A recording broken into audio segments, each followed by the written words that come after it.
Hi friends, एक बार फिर से आप सबों का स्वागत है आपके इस अपने YouTube channel English by Bittu sir.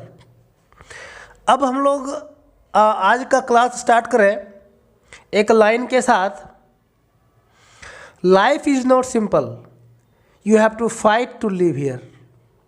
It means जीवन आसान नहीं होता है, यहाँ जीने के लिए आपको लड़ना होगा। मतलब किससे लड़ना होगा? पड़ोसी से नहीं, आपको अपने आप से। जो आपका बुराई है, जो आप कुछ करना चाहते हैं तो उससे लड़िए, है ना। प्रॉब्लम से लड़िए, प्रॉब्लम से लड़ करके आप आगे बढ़ सकते हैं। तो चलिए ठीक है, अब ये नहीं कि लड़ना है तो जाके किसी लड़ गए, नहीं, लड़ना है किससे? अपने आप से। जो हमारा कमजोरी है उससे लड़ना है और आगे बढ़ना है। ठीक है, चलिए आज का क्लास मैं स्टार्ट करूं। ये आपका क्लास है मटेरियल नाउन का, जो आपके काइंड्स ऑफ नाउन का ये फोर्थ काइंड है, प्रकार है, चौथा प्रकार है ये मटेरियल नाउन का। जो आपका इस वीडियो का नंबर होगा 4D, है ना। 4D होगा नंबर इसका। जो आप बाकी का वीडियो आप देखेंगे तभी आपको ये फ़ायदा करेगा। पहले आप नाउन का देख लीजिए, नंबर वीडियो नंबर 4, फिर 4A देख लीजिए, फिर 4B, फिर 4C और ये 4D होगा, है ना।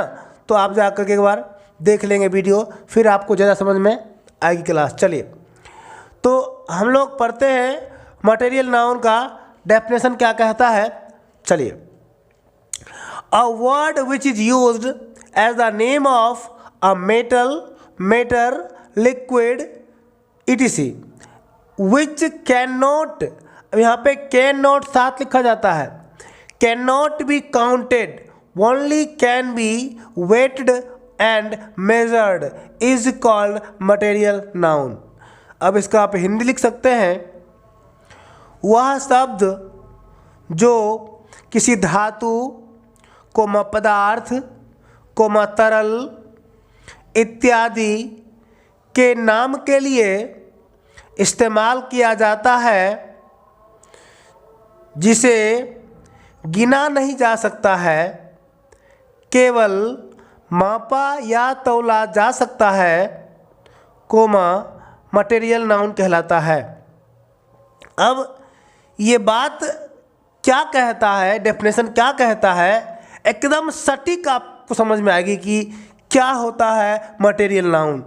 तो थोड़ा सा अगला 10 मिनट अपने माइंड को आप कंसंट्रेट रखिएगा बोर्ड पे, तो बिल्कुल आपके माइंड में ये टॉपिक फिट कर जाएगा।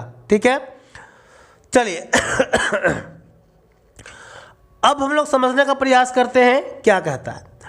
अ वर्ड, कोई भी शब्द होगा, कोई भी शब्द होगा, विच इज यूज, जिसका इस्तेमाल किया जाता है, एज द नेम, नाम के रूप में, ऑफ अ मेटल, किसी धातु का नाम, कोमा पदार्थ, किसी खाद्य पदार्थ का नाम, कोमा लिक्विड, किसी तरल का नाम, etc और भी हो सकता है, which can not be counted, जिसकी गिनती नहीं संभव है, नहीं किया सकती है, जिसकी हम गिनती नहीं कर सकते हैं। ओनली कैन बी, केवल कर सकते हैं, कैन बी वेटेड, वेट कहते हैं तौलना, तौल सकते हैं, एंड मेजर्ड, माप सकते हैं, या तो तौल सकते हैं या तो माप सकते हैं, है ना। तौल और माप सकते हैं, लेकिन उसको हम गिन नहीं सकते हैं। ठीक है, यहाँ पे और कर लेंगे तो ज़्यादा अच्छा रहेगा, वेटेड और मेजर्ड, है ना। या तो उसको हम तौल सकते हैं या तो माप सकते हैं। जिसको तौलेंगे उसको मापेंगे नहीं, मापेंगे उसको तौलेंगे नहीं, इसलिए यहाँ पे और अच्छा रहेगा। चलिए अब हम लोग देखते हैं क्या कैसे है। इज कॉल्ड मटेरियल, अब समझिएगा। कहता है कि एक वैसा धातु का नाम हो सकता है, वैसा पदार्थ का नाम हो सकता है, वैसा कोई तरल हो सकता है जिसको हम तौल या माप सकते हैं, लेकिन जिसको हम गिन नहीं सकते हैं, उसको हम क्या कहते हैं? Material noun. अब एग्जाम्पल से आपका कंसेप्ट बिल्कुल क्लियर हो जाएगा, ध्यान दीजिएगा। मैं कुछ एग्जाम्पल लिखा हूँ, गोल्ड सोना, एक धातु का नाम है। सिल्वर, आयरन, कॉपर, etc ले सकते हैं, कई सारे ले सकते हैं। दूसरा मैं लिया हूँ पदार्थ का, राइस, चावल, व्हीट, गेहूं, पैडी, धान, etc हो सकता है। कुछ मैं लिया हूँ नाम तरल का, मिल्क, दूध, वाटर, पानी, पेट्रोल है ना, etc। अब हमें समझना है किसी भी शब्द को नाउन आप तब तक नहीं कहिएगा जब तक उसका इस्तेमाल वाक्य में ना हो जाए। तो अब हम लोग समझेंगे कि रियल में मटेरियल नाउन क्या होता है और कैसे होता है। मैं एक वाक्य लिखा हूँ, मैं लिखा हूँ gold is a hard metal. सोना होता है एक कड़ा धातु, होता ही है। अब हम लोग इसमें खोजेंगे मटेरियल नाउन कहाँ कहाँ है। एक आपको गोल्ड दिख रहा है, गोल्ड एक धातु का नाम है। क्या गोल्ड को आप जब खरीदते या बेचते हैं तो इसको आप गिन के बेचते हैं कि तौल के बेचते हैं, माप के बेचते हैं? तौल के बेचते हैं ना। तो जिसको दो कंडीशन है, एक तो हम गिन नहीं सकते हैं, नंबर दो उसको हम तौल या मापेंगे। तो इस प्रकार से जो आपका ये गोल्ड हो गया, ये कौन नाउन हो गया? आपका गोल्ड हो गया मटेरियल नाउन। क्या हो गया? Material noun. अब इस वाक्य में आगे बढ़ते हैं। आपको एक वर्ड दिख रहा है मेटल। मैं पूछूं मेटल कौन नाउन है? तो आप में से मैक्सिमम लोग कहेंगे ये भी तो है मटेरियल नाउन, धातु है। नहीं ये है कॉमन नाउन, क्योंकि सोना को हम गिन नहीं सकते थे लेकिन धातु को हम गिन सकते हैं। जैसे मैं यहाँ पूछूंगा कितना धातु है, तो 1 2 3, सर यहाँ आप 3 धातु का नाम लिखें, है ना। तो ये धातु का नाम, देखिए धातु का नाम जो हुआ वो हुआ मटेरियल नाउन, लेकिन जो धातु हुआ तो धातु में तो कितना शायद धातु आता है, तो सबको हम गिन सकते हैं ना। 5 धातु है, 6 धातु है, 7 धातु है, गिन सकते हैं ना। इसका मतलब ये कॉमन नाउन है। एक धातु वर्ड, आप पिछला क्लास किए होंगे कॉमन नाउन का, एक धातु वर्ड दुनिया के सारे धातु के लिए आता है, उसको हम गिन सकते हैं। It means this is a common noun. ठीक है। तो ये गोल्ड हुआ आपका मटेरियल नाउन, जबकि ये मेटल हुआ आपका कॉमन नाउन। सेकंड वाक्य है I saw a gold chain around her neck. मैं देखा एक सोने का चेन उसके गर्दन के में, है ना। अब देखिएगा, तो आपको एक वर्ड यहाँ पे दिख रहा होगा गोल्ड, और आप गोल्ड देखते ही बोल देते हैं मटेरियल नाउन। यहाँ पे गोल्ड नाउन ही नहीं है, यहाँ पे गोल्ड नाउन ही नहीं है। यहाँ पे जो नाउन है वो चेन है। चेन की विशेषता है कि वह गोल्ड का है, कि वह सिल्वर का है, कि वह किसका है ना। तो मतलब इस चेन के बारे में गोल्ड बतला रहा है, और चेन आपका नाम जिसको हम पहनते हैं गला, उसका नाम चेन होता है। तो इस चेन के बारे में गोल्ड बता रहा है, तो गोल्ड आपका हो गया एडजेक्टिव। यदि आपको कन्फ्यूजन होगा तो आप जाइएगा, वीडियो रखा हुआ होगा एडजेक्टिव का, वो देख करके आइएगा, फिर आपको ये समझ में अच्छे से आएगा कि यहाँ पे ये गोल्ड नाउन नहीं एडजेक्टिव है। ठीक है, क्योंकि ये बात हम आपको पढ़ा चुके हैं कि जो शब्द किसी नाउन के बारे में बताता है वो एडजेक्टिव कहलाता है, और ये जो गोल्ड है ये बताता है चेन के बारे में कि चेन है कैसा, किस चीज़ का, तो गोल्ड का। इसलिए मैं कहा था यहाँ पे एडजेक्टिव। यही गोल्ड यहाँ पे मटेरियल नाउन, और यही गोल्ड यहाँ पे एडजेक्टिव। चलिए अब नेक्स्ट अगला वाक्य में लिखा हूँ the doctor placed a silver teeth. देखिए टूथ, अ सिल्वर टूथ, एक चांदी का दांत लगाया, डॉक्टर लगाया एक चांदी का दांत इन हिज माउथ, उसके मुंह में, है ना। तो उसके मुंह में एक डॉक्टर जो है वो चांदी का दांत लगाया है। यहाँ पे तिथ मतलब पुल्डल हो जाएगा, यहाँ पे ए और लगाया है, एक ही लगाया है तो तुथ होता है, ठीक है। तो अब देखिए दांत किस चीज का है, तो सिल्वर का है। तो दांत के बारे में कौन बतला रहा है, सिल्वर। यहां भी सिल्वर भी क्या हो जाएगा, एडजेक्टिव हो जाएगा, ठीक। और एक और वाक्य हम लिखे silver is a good conductor. Silver is a good conductor मतलब हो गया कि सिल्वर एक अच्छा चालक है। और फिर इलेक्ट्रिसिटी का लिख सकते हैं हम लोग। तो यहाँ पे इस वाक्य में जो सिल्वर है, ये सिल्वर आपका मटेरियल नाउन है, क्योंकि यहाँ पे बात हो रहा है एक धातु के नाम का, कि एक चांदी जो होता है वो एक अच्छा चालक होता है ना। तो यहाँ पे क्या है, मटेरियल नाउन, जबकि यहाँ पे सिल्वर क्या है, एडजेक्टिव, क्योंकि यह सिल्वर इस दांत के बारे में बताता है। ये दांत नाउन है और नाउन बारे में बताता है तो वो एडजेक्टिव कहलाता है, जबकि ये जो सिल्वर है वो खुद अपने आप में एक धातु का नाम है, इसलिए यह मटेरियल नाउन है और वह एडजेक्टिव।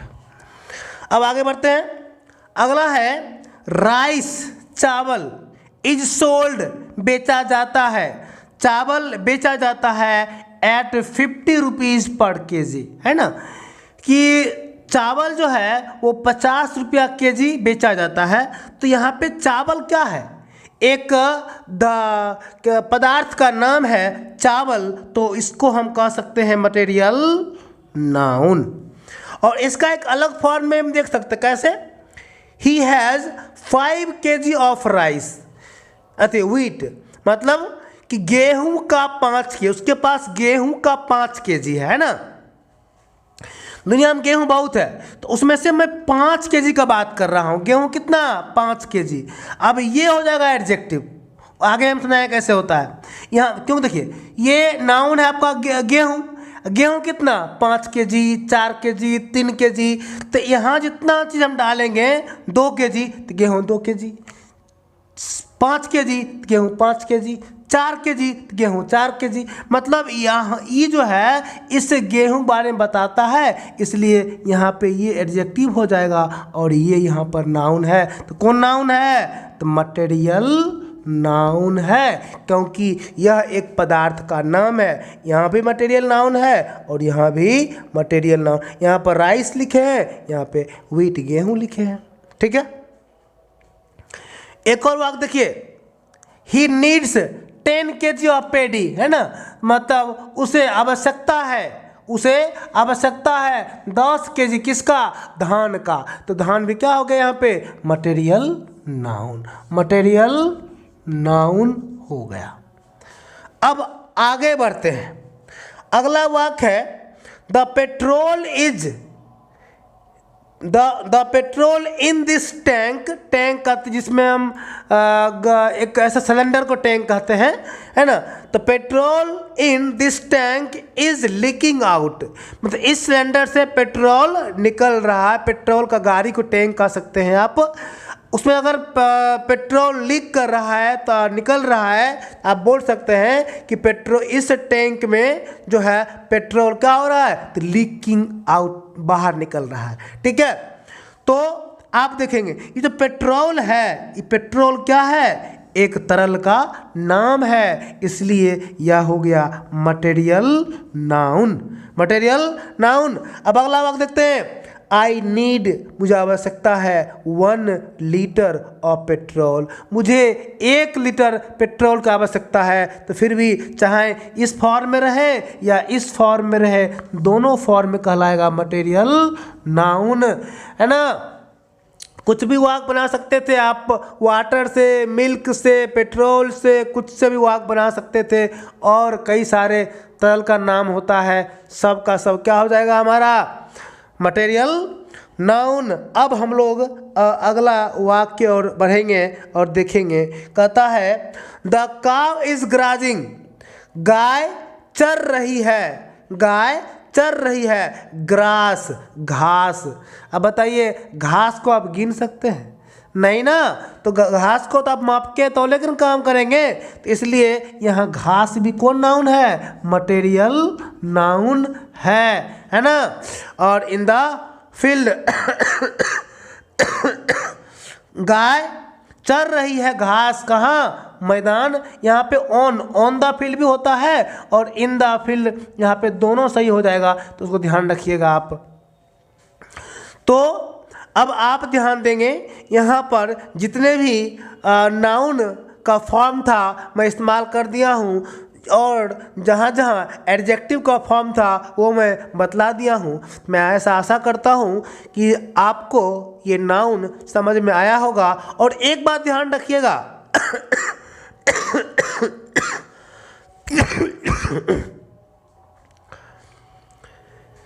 ये हमेशा जो है ना मटेरियल नाउन को हम ऑफ के बाद लिखते हैं। कैसे?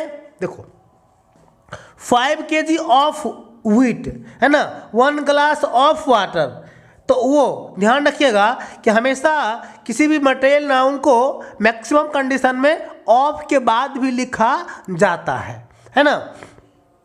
तो जैसे आप यहाँ पर देख लिए क्या, तो 5 kg ऑफ व्हीट, यहाँ देख लिए 1 लीटर ऑफ पेट्रोल, ऑफ के बाद लिखा हुआ है ना मटेरियल नाउन।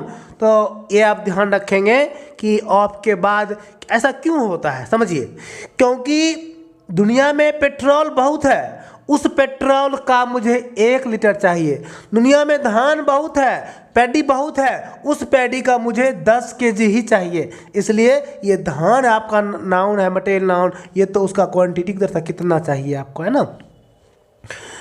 तो चलिए आज का क्लास यही रहेगा, और बिल्कुल आप सीरियल से फेयर करते चलिएगा तो आप सीखिएगा, ये गारंटी है। और थोड़ा सा अपना काम आप करते रहिए, लाइक कीजिए, सब्सक्राइब तो करिए ही, और अपने दोस्तों में शेयर कर दीजिए ताकि उनको भी फ़ायदा हो जाए। हम आपसे कभी कोई चार्ज नहीं, और 10+2 का पूरा ग्रामर फ्री में पढ़ाऊँगा, पूरा बुक एक एक लाइन फ्री में पढ़ाऊँगा आपको, ठीक है। तो थोड़ा सा आप मेरे लिए काम कीजिए, बाकी हम आपके लिए काम करते रहेंगे। Thank you for watching this video. फिर मिलते हैं अगले एपिसोड में। जय हिंद।